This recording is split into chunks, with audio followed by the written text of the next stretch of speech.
Welcome to Mr. English Chat. Hi, how are you?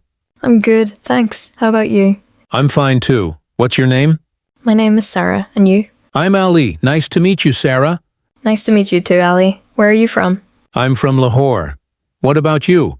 I'm from Karachi. Do you like your city? Yes, I love it. It's full of life. That's nice. I like Karachi because it's near the sea.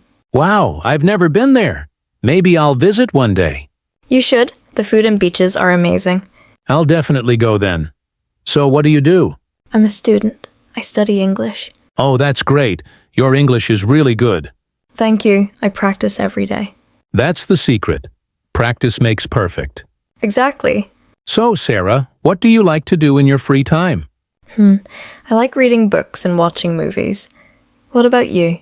I love playing football and listening to music. Nice. What kind of music do you like?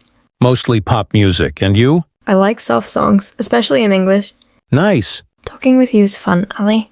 Thanks, Sarah. You're really nice to talk to. See you tomorrow. See you. Bye.